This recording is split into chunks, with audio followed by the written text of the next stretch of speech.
Aha, all right. Hello. Um,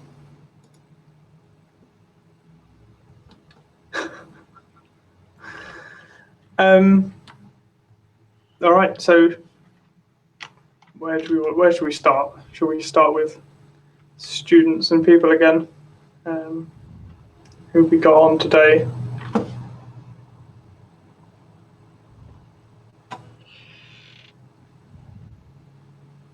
Tessa, do you want to start? You're still there? Sure, I can. Good morning. All right, so I'll just tell you what I've been doing this past week, which has been fun. I've actually gotten past several, or a bug that I didn't realize was a bug. Fun things in coding, right? And I've got the response function for my project pretty much complete. We were trying to figure out how the gain was calculated in the paper we were referencing, and it's still a little up in the air, but it's not too much. We nailed that down. So that was good. security को भी हमने ऐसी मैं last time सोच रहा हूँ Is that someone talking? Okay. Hey. Cool. Anyway, other than that, I've been extracting a lot of the assert statements that I've just been putting in the code and putting them into AIA test and instrument so that I can try to test the code now that it's more written and not changing as much, at least half of it. And I've been moving on to the emissivity, which is using SunPy. That's essentially, I'm trying to model solar emissivity to get some kind of idea of temperature using ionization equilibrium, or just the temperature of ions. And I'm finding that SunPy or Shanty.io or IOEQ both have ways to get emissivity, and they also have the contribution function, which is the main thing I need for the temperature response. So I feel really good moving forward that I'm going to use the contribution function and times that by my wavelength response that I just made good. And we're going to find that per wavelength, and I'm working on getting that code up and running to have something by this next week so we can adjust for general cases and that kind of thing. General cases and solar features, I mean. So that's what I've been working on. I think that's it for now. I really have just started coding the emissivity and temperature response, but that is what I'm working on now, and yeah. Any questions? Cool, sounds good. Sounds like we'll get it working, which will be cool. Yeah, it's coming together now. I'm really starting to get used to those REC arrays, the one-dimensional ones from the GenX files, because you have to navigate them to kind of understand what SSW is doing. But that's actually helping to figure out kind of what we can add to it. Currently, their model just uses constant pressure, and I didn't realize that until I had to dig through and figure that out. So, yeah. Just the concept of understanding what SSW is doing is quite an achievement. Oh, good. Yeah. I did not realize how much of an achievement that was, but I do now. Who else we got in?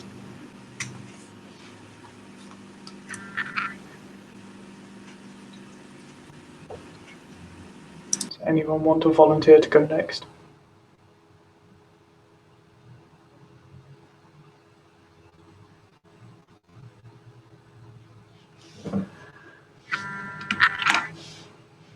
Clearly not.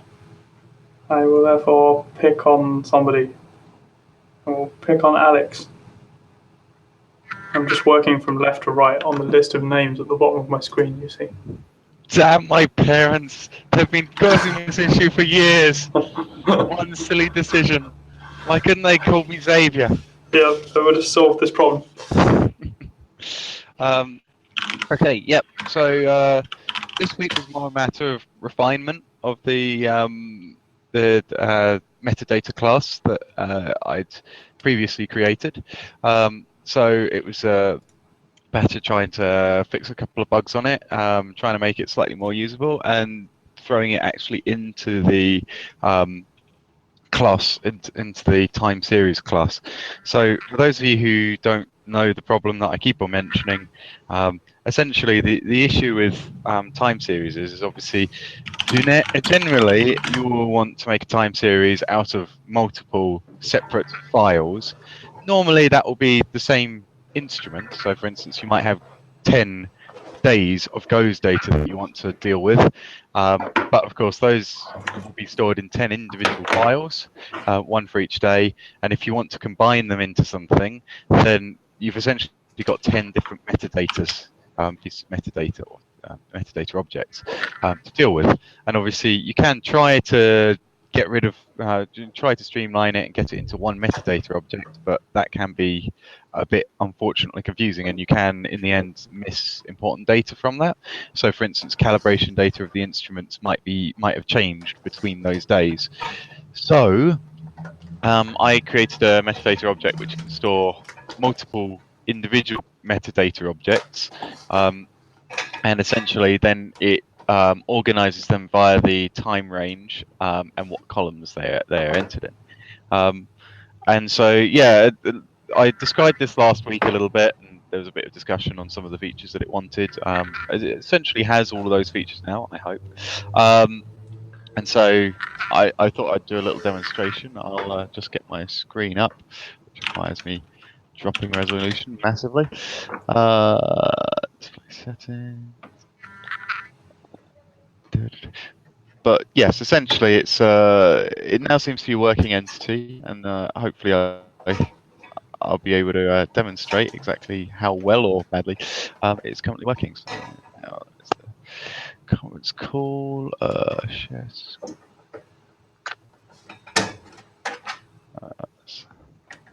share. Can people see this and read this? Yep. Cool.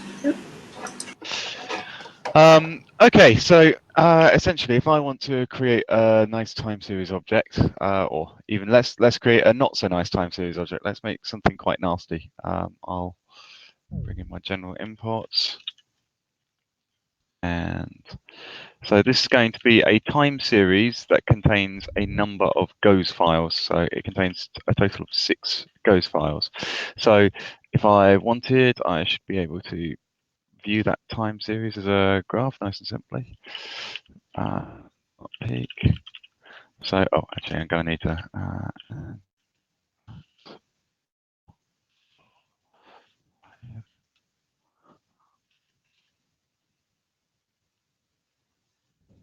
And there we are.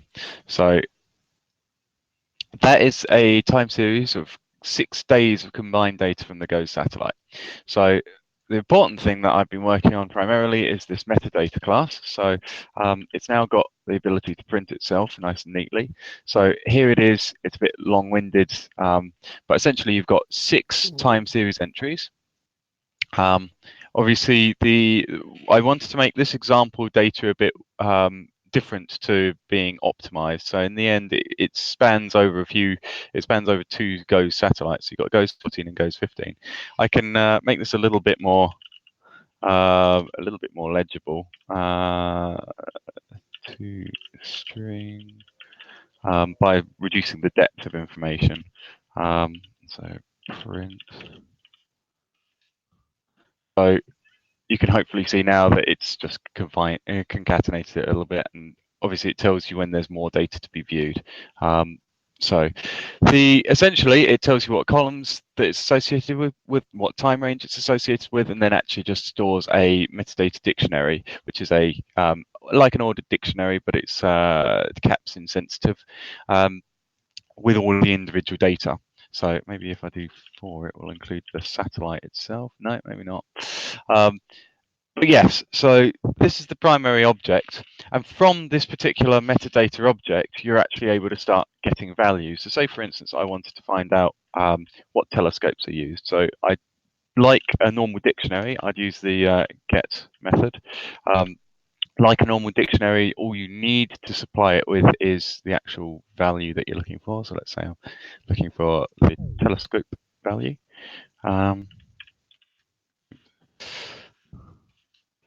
So in this case, it will return, because obviously there's multiple metadata objects in there, multiple metadata dictionaries, it will return a list of results. It deduplicates the list, because in the end you don't necessarily want to have goes 14 3 times and goes 15 3 times. This is designed to kind of be a almost drop-in replacement for the current get from the, for instance, the map metadata. Obviously the map metadata is only ever going to return one entry. This will have to return a list because it might return multiple entries. If you wanted to know more specifically, then you should be able to get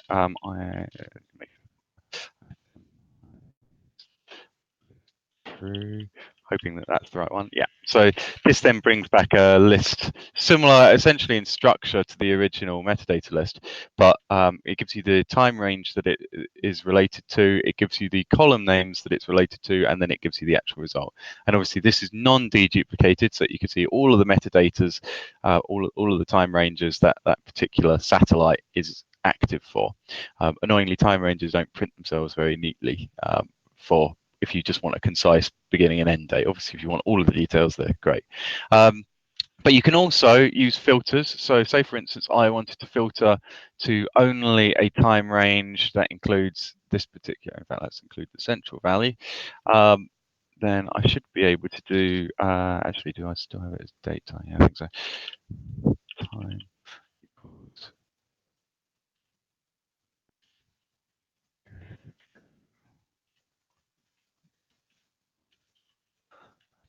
theory, yeah. So now, in fact, let's get rid of the non-itemized. So now it only brings back one result, because of course I've now defined explicitly what the time it's going to be. So this is just within the middle, and any time within this time range is obviously only going to come back with one result. This is for the single source case, which is more of an ideal case. Generally, most time series I expect will be using single source. Obviously, if I only put the filter for the date time, but I had multiple sources, so say I had goes and I had Eve, then I would expect, and I have tested, this filter will obviously then come back with more than one result again, simply because obviously assuming the data for those two different sources overlaps in time, then obviously you're going to get two results. But you can then also do a filter whole name equals, and you could filter, for instance, on this particular column, and then that will give you pretty much always a unique value. So essentially you've got optional filters, and in fact a new filter which is going to be created instead of just the date time. Another filter you could do is row, and you could just give it an index of say 10. This might work. No, it didn't. But okay, that's fine. That's still a work in progress. But essentially, you could also just give it a row index. So if you know in your actual data, obviously remembering the data is a pandas data frame, if you know within your data what row you're looking at, say row 5, then it should be able to return the date time for that row and then get the index. That was a feature that was only suggested to be added yesterday. So, or yeah, specifically that way added yesterday. You've also got the ability to update the metadata. So obviously you've got your get, but you can also do update. And so, for instance, say I wanted to update example somewhere here.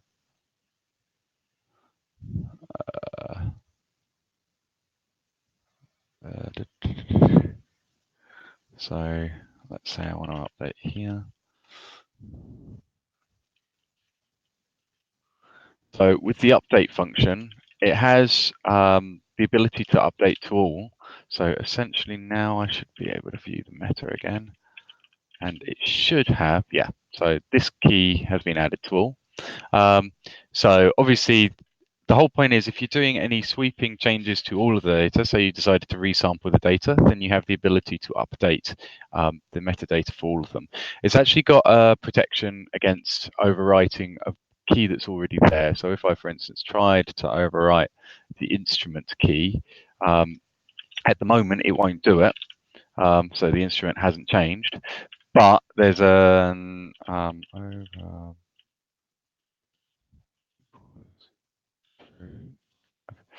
use a capital. In theory, that should now instrument added to all. Yeah. So that's now changed all of the instruments. It's just a layer of protection in case, because obviously we ideally don't want to encourage people to modify the original metadata. Otherwise, there's the possibility of them damaging it. But yes, the whole point is you can update. Obviously, this is a sweeping change. Let's say we wanted some. Key. So let's say we just wanted to add a new key to a number of them. Let's say only. Well, try and get one of the intermediary times to there. Say.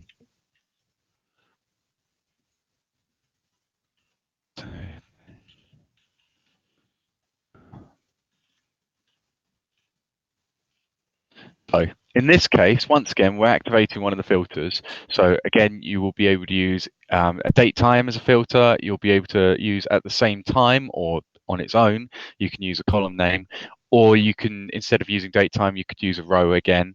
And in theory, this should only target one of them. So if I once again bring the meta, the only one with that new key is obviously the top one, which has got the right date range.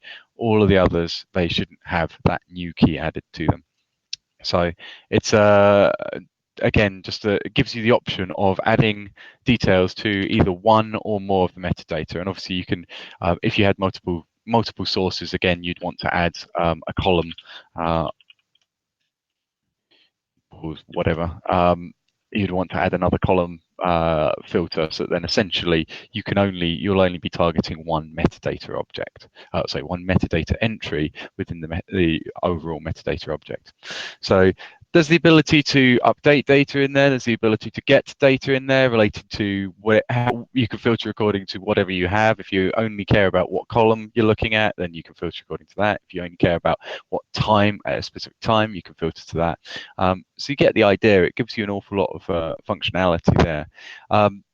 And essentially, that's the primary functionality of the metadata object. It has other functions as well. So it has a truncate function. So essentially similar to the time series, where you can truncate according to any arbitrary time. And what will happen is the metadata will then truncate according to that time as well. So for example, if I truncated to the midpoint of this, so it's worth me saying these are all in order, in chronological order. The metadata object stores all of its entries in chronological order. Essentially, if you add another entry, it will look at the start date and try to put it in order of that start date.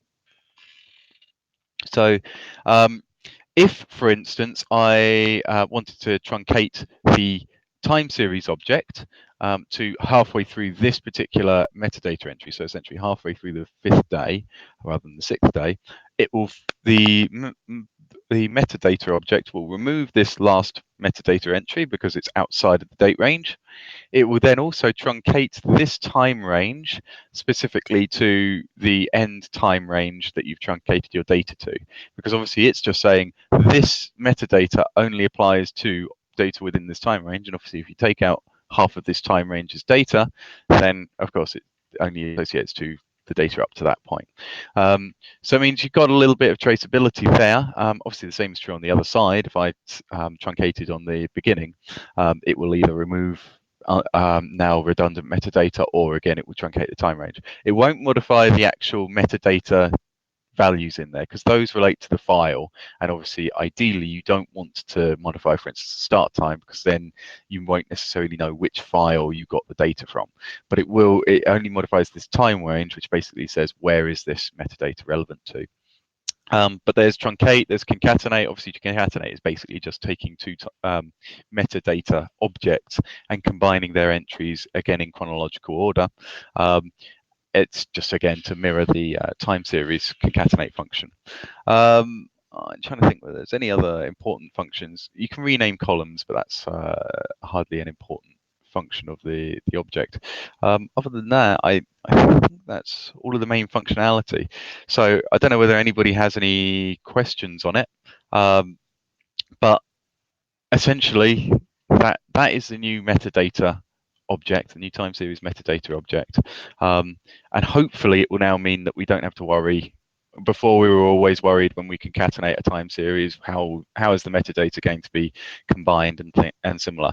Now it obviously means that there isn't going to be any issues with losing metadata or nesting metadata five layers thick when we combine time series from either the same source or different sources. And it hopefully means there's a coherent interface towards getting data from the metadata for any specific data within your time series. So yeah, I think that sort of covers it. It looks awesome. Cheers.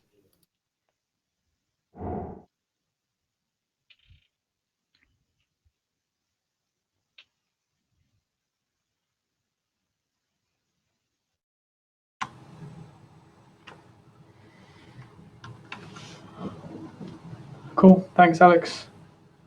Who else is still here?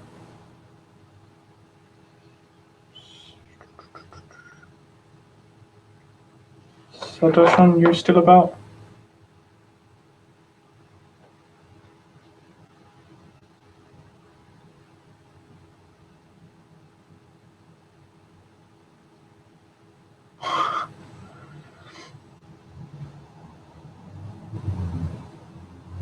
I can't hear anything.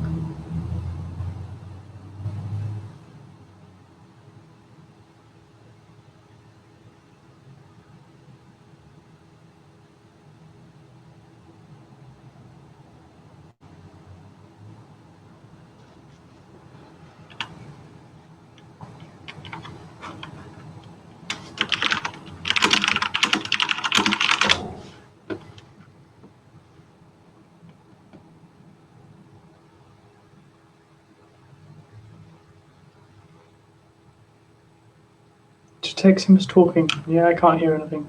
Or is this just me? It's not just you. But the icon appears he's speaking.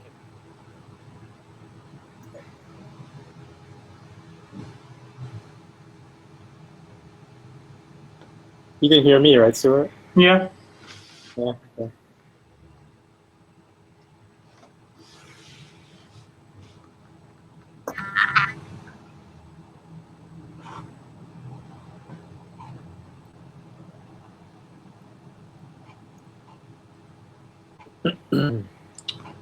All right.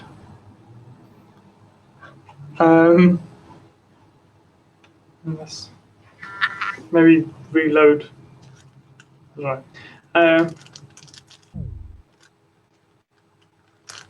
While he's doing that. All right. There we go. Hey, Hey. is it clear right now? Yeah, I can hear you now. Okay, so this whole week I was entirely dedicated to parsing the SRS tables, and like I mentioned on GitHub that there was a small issue with having null values in certain columns that for a certain day we weren't recording certain values, so I had to initialize them to null. So null values. So I did find the docs on what do you call it, SunPy tables, and seems there is facility for initializing a certain column to null values. So I think I'll be on it for today and tomorrow, and I think I can have that in my PR by tomorrow. The next thing is about my presentation. I'd most probably be presenting next week, same time. Yeah, that's about it. And my other internship finished, so I can dedicate all the time right now to SunPy and hopefully speed up the development process.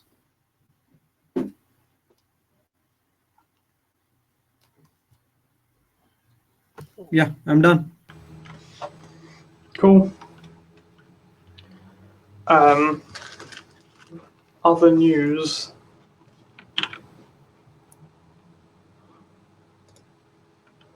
I have, due to lack of response on the mailing list, signed us up to that Python 3 statement website, and that PR got merged now. I put the thumbs up on the page. David, you're really quiet. I commented on the page. And Yes. I put request. Yes, you did. Okay. So did Albert, actually. I assume. Do you have any comments on this, Albert? No, that sounds great. Cool. Great to plan. Steve suggested that on IRC earlier that he wants an SEP or something for it, but I don't know. So it's a bit flexible anyway. The main objective of that website is that we drop support by 2020, which I don't think anyone will object to. But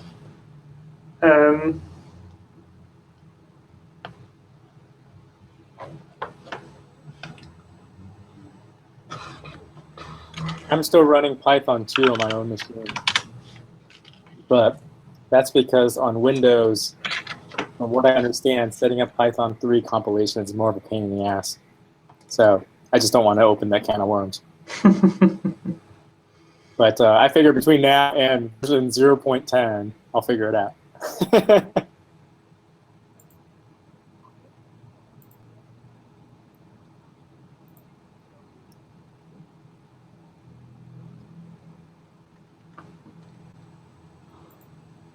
Fair enough. I think that they've released the compiler thing now for Python 3, right? I know they had it originally, but I think they now released a redist for 3. I haven't really been paying attention, so maybe it's easy. But stuff that I need to be able to compile, so I do need it working. Just yesterday, I nuked my Anaconda. I had to reinstall it fresh, and I had to refigure out how to get Python working again, compilation working again. I don't want to do it a third time. Seems fair. Has anyone got anything else? Is there any PRs that need attention? Or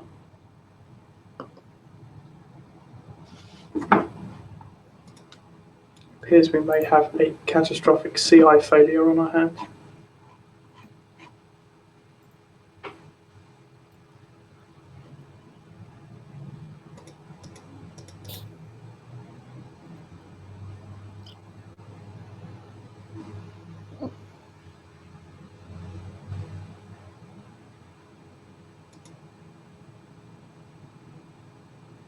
Oh no, that is expected, right?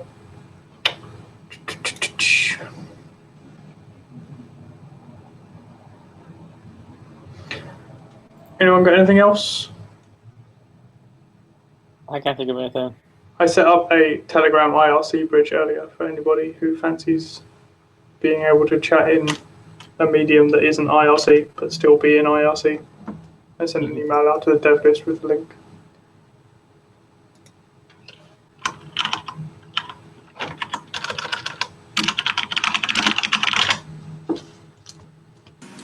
So that's just a way to chat in IRC, you said? Yeah, so Telegram's a WhatsApp-like messenger thing, and I just put a bot in it that forwards messages from IRC and back. So. Gotcha. Cool. Oh, there's even a Windows phone app for it. Awesome. Awesome. That's good. I think actually I was just poking around the PRs, Stu. I do have a question. What does the needs adoption label mean? It means that it has been abandoned by the person who opened it. I'm sorry. It means it's been abandoned by the person who opened it. Oh. Okay. Okay. That's a very useful label. I think the phrasing could be different, but okay. It needs adopting, like a small lonely animal. Yeah.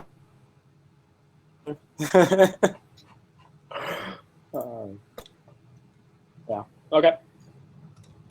No, I don't know. I don't have anything else to bring up right now. Cool. In that case, we will wrap it up. Nice talking to you all.